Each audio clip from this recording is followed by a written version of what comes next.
It's me. You know how like somebody you angry at a kid? I'm a fighter. If I touch you in any kind of way, like as far as I'm gonna hurt you.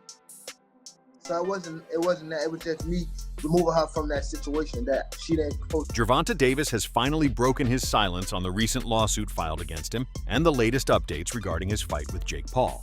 According to Tank, the details of the lawsuit filed against him were false allegations from one of his exes who's doing everything possible to ruin his career. You got arrested. Is there any like positive reassuring things that maybe you can, in a situation of a fighter who's, the whole world's against them at the moment and kind of... Just stay prayed up, talk to God, you know what I mean? And keep the faith. That's all that counts. And God will see you through. Awesome. Appreciate it. Yep. In the statement released by Tank, he claimed there is now a pattern growing among his exes who use desperate means to get money from him. There's a growing trend among women whom I've had intimate relationships with in the past to use desperate means to get money from me. And just like the last time, it's happening before another fight. It's all false, and I'm working actively with my team to ensure everything gets fixed before my fight in 2 weeks. The fight remains fixed, and I'll love that my privacy is respected in this season. Just mad, and once I seen her, I grabbed her by her neck. I just told her, I grabbed her like I should, like you gotta get out of here, type thing. Like, and I probably was wrong for doing that. I was wrong for doing that, but it was so much of it, not me trying to hit her or. Also, Gervonta Davis's coach, Calvin Ford, told USA Today that Tank is doing fine and that they are surprised by the lawsuit.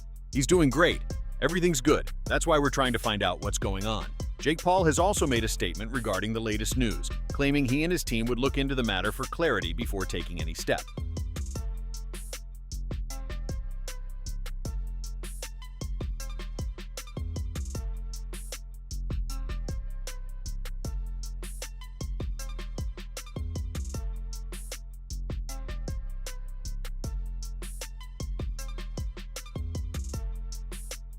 Most Valuable Promotions released a statement addressing the latest lawsuit against Gervonta "Tank" Davis.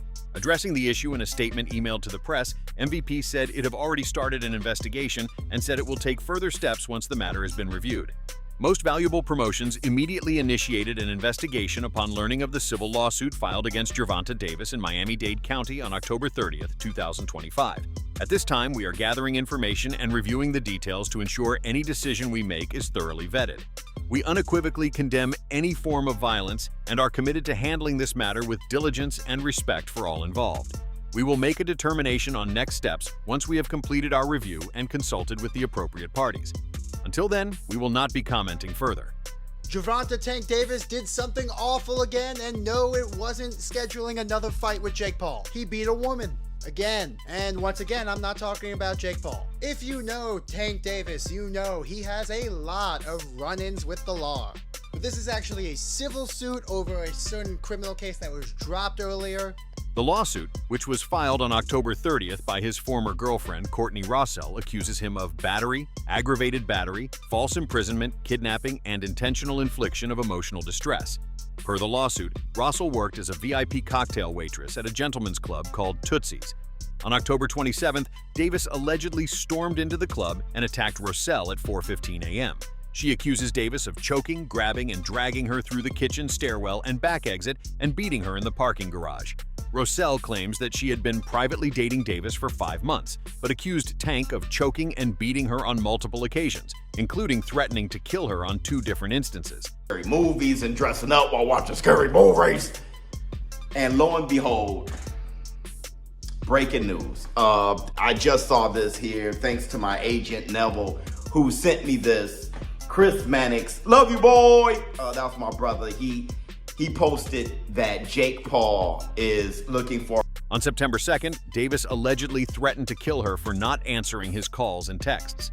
Then, on September 23rd, Davis once again threatened her, texting, "I'll kill you," and accusing Rossell of infidelity before physically assaulting her publicly in a restaurant called Playa Miami that same day. The lawsuit also claims that Davis texted Rossell an hour after the incident on October 27th, writing, "I'm on my way, yo ya house." Rossell believes he was heading to her home to abuse her again. Rosell claims to be suffering from severe PTSD due to the abuse and is in constant fear for her life.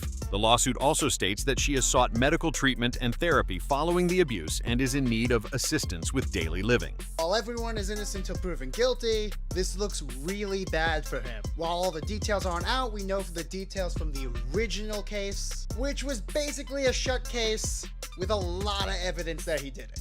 That, along with his prior incidents, innocent until proven guilty, but yeah. You know, if you do something like... According to ESPN, neither Most Valuable Promotions nor Davis's camp responded to inquiries regarding the state of the fight. It's radio silence from all parties and deja vu for Tank fans again, she minds, as the boxing community awaits to see how Davis's latest legal troubles play out.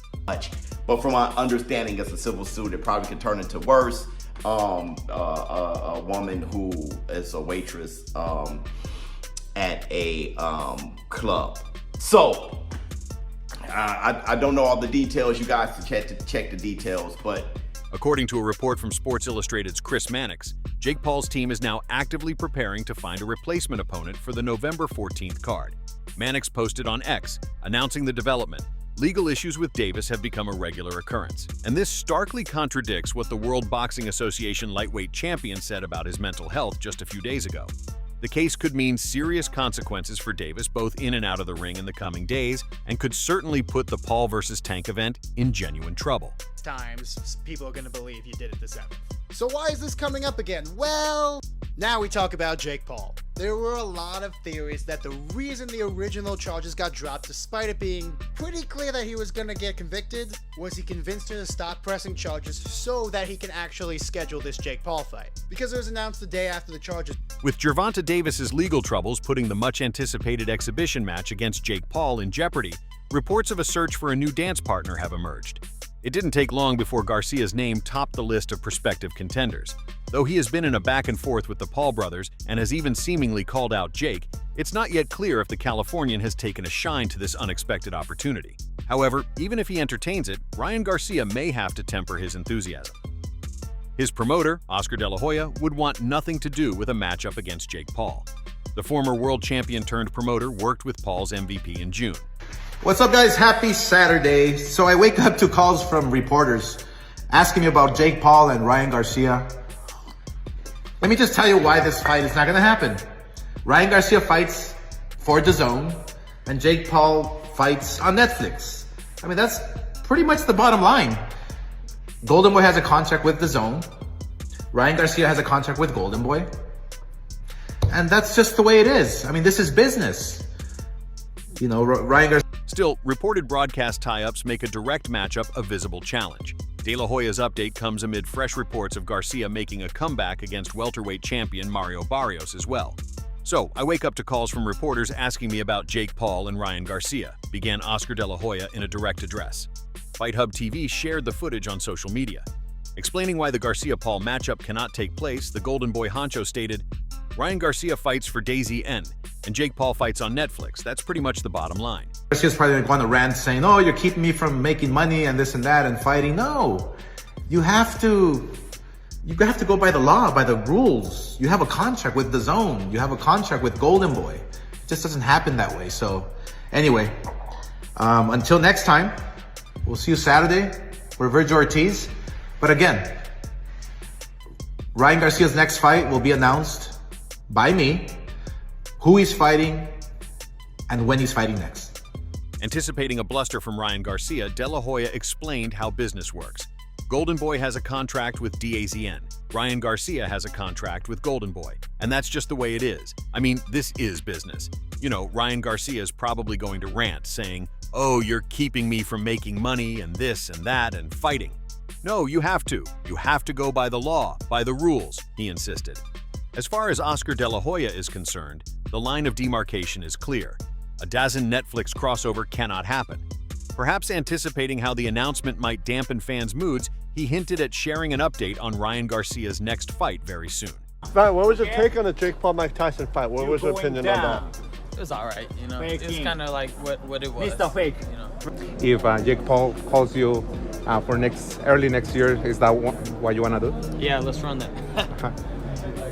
Digging a bit deeper, it appears talks of a matchup between Garcia and Mario Barrios are currently underway. Boxing insider Mike Coppinger wrote, Ryan Garcia and Mario Barrios are closing in on a deal for a WBC welterweight title fight in the first quarter of 2026, sources told at Ring Magazine. Officials from Garcia's promoter Golden Boy and PBC have been exchanging contracts, per sources. Meanwhile, Most Valuable Promotions released an official statement. They are collecting facts and carefully examining the situation so that any decision they make is well-informed and responsible. We will make a determination on next steps once we have completed our review and consulted with the appropriate parties, part of it read. You have a contract with Golden Boy. It just doesn't happen that way. So anyway, until next time, we'll see you Saturday for Vergil Ortiz. But again, Ryan Garcia's next fight will be announced by me, who he's fighting, and when he's fighting next. See you guys. If Jake Paul and his team fail to secure Ryan Garcia, Anthony Joshua could be another alternative. Fans may recall that Paul had already called out the former heavyweight champion earlier this year. However, the latest grapevine suggests Joshua is in talks for a potential matchup against Jarrell Miller in a Ghana face-off. Davis was accused of aggravated battery by another ex-girlfriend just 2 months ago. Davis was also arrested in 2020 and 2022 on alleged battery domestic violence charges. The arrest came nearly a month after he allegedly assaulted the mother of 2 of his 3 children on Father's Day outside of her home in Doral, according to an incident report by the Doral Police Department. Nigga, where Derek at? I don't know. You don't like Frank. What that mean? Off limit. I don't like Florence, motherfucker. No, you don't. EJ do the trash talk. According to the report, Davis's ex-girlfriend told police she was involved in a verbal dispute with the boxer over personal matters and Gervonta having insecurities about the sexuality of their son. Davis had arrived at her residence at 5:04 p.m. ET on June 15th to pick up his children when the situation escalated. After putting both children in Davis's car, she alleged Davis punched her on the rear of her head with a closed fist and slapped her in the face. She was able to regain custody of her children, which upset Davis further, according to the report.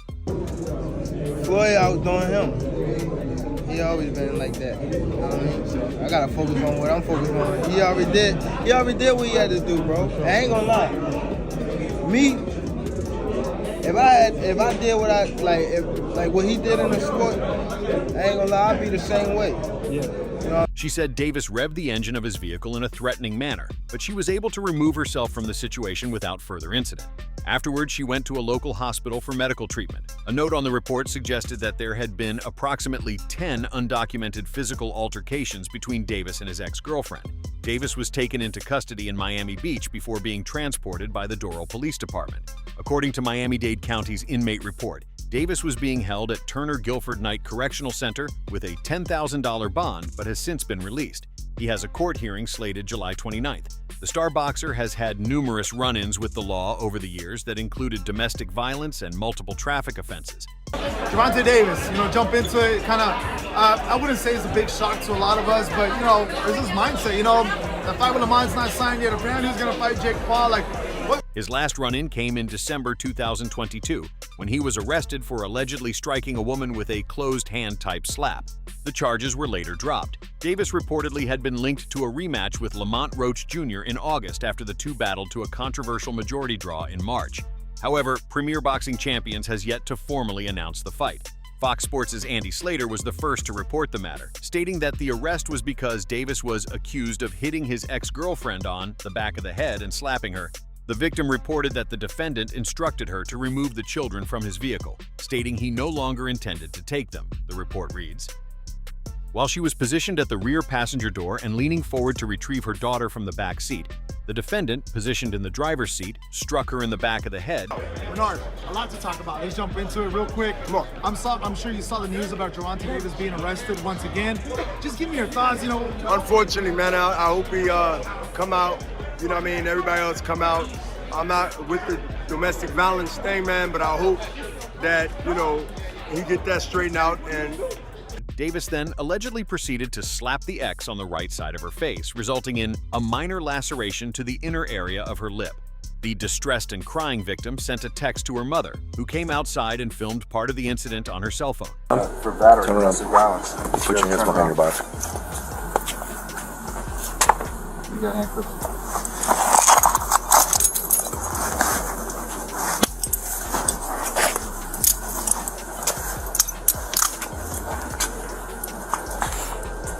Hey, the video showed Davis throwing a small box at the victim, says the affidavit.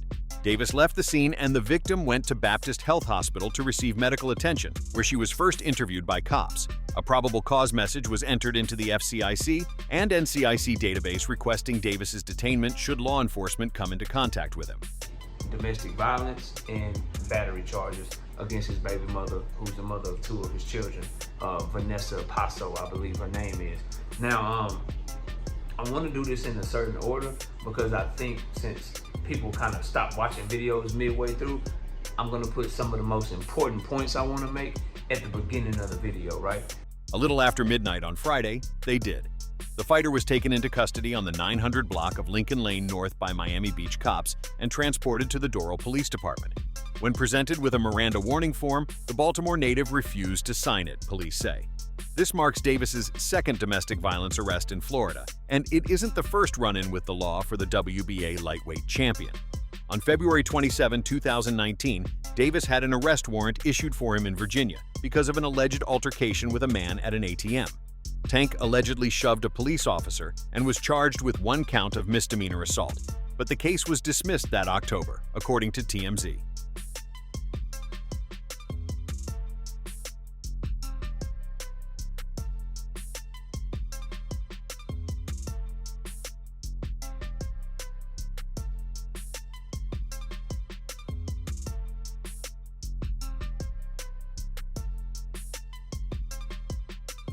Tank Davis, he got arrested. I mean, any thoughts on that one? He did, huh? Again? Yeah, again. I mean, hey, look, I actually like Tank Davis. He's a good, he's a good kid. He's a good fighter, a great fighter, actually. He's one of my favorites. Yeah, just get your that's it, basically. Just shit, you don't hit women, man. Yeah! Nearly 1 year later, he was charged with simple battery and domestic violence in Coral Gables, Florida, on February 4, 2020. The incident involved the mother of his daughter at the University of Miami, and a video showed him grabbing her by the neck and pulling her out of her seat, and they walked out of a charity basketball game.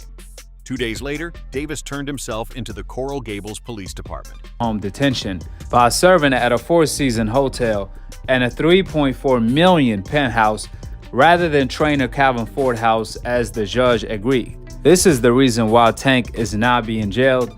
Gervonta Davis' lawyer argued that the house was too small for security staff. Davis was held on a $1,500 bail and later denied the allegations on social media. The arrest affidavit alleged that Davis dragged the mother of his child into a separate room, and video surveillance showed he made a motion that was consistent with striking her in the face. On November 5, 2020, Tank allegedly fled the scene of a car accident in Baltimore, Maryland that involved 4 people, including J.R. Smith, who was pregnant at the time. Davis faced 14 different charges, including failure to return and remain at the scene. Davis later pled guilty to 4 traffic offenses related to the hit-and-run crash, which included leaving the scene of an accident involving bodily injury, failing to notify of property damage, driving with a revoked license, and running a red light. Boxing champion Gervonta Tank Davis has been arrested and charged with battery in South Florida. Police allege the Baltimore native assaulted his ex-girlfriend during an argument on Father's Day in Doral, Florida. Davis was arrested and booked by Miami Beach police, and a judge set his bond at $10,000. This is the latest in a... I can tell you that this is a first for me because as Davis was walking out of the Turner Guilford Night Center, he had 3 corrections officers surrounding him, not really allowing reporters to get close to him to ask him questions. That said, I did ask those questions as to his allegations. He is accused of striking his ex-girlfriend, the mother of his children. I asked him about those charges. He was sentenced to 90 days of house arrest and given 200 hours of community service. On December 27, 2022, Davis allegedly struck a woman with a closed-hand type slap. The audio of the 911 call revealed the woman saying she needed help and that she was attacked and that he was going to kill her. 3 days later, the woman stated that she wasn't harmed by Davis. Davis, 30, was set to rematch Lamont Roach J on August 16th in Las Vegas, but it got canceled. Now, with just a few weeks to go until the Jake Paul fight, Davis's lawsuit puts the clash in serious jeopardy. And that's all for now. For the very best updates on news, moments, events, and actions in the world of boxing, stay connected with us by subscribing to our YouTube channel, and don't forget to turn on notifications to get notified when we drop quality contents like this. Until next time, peace out.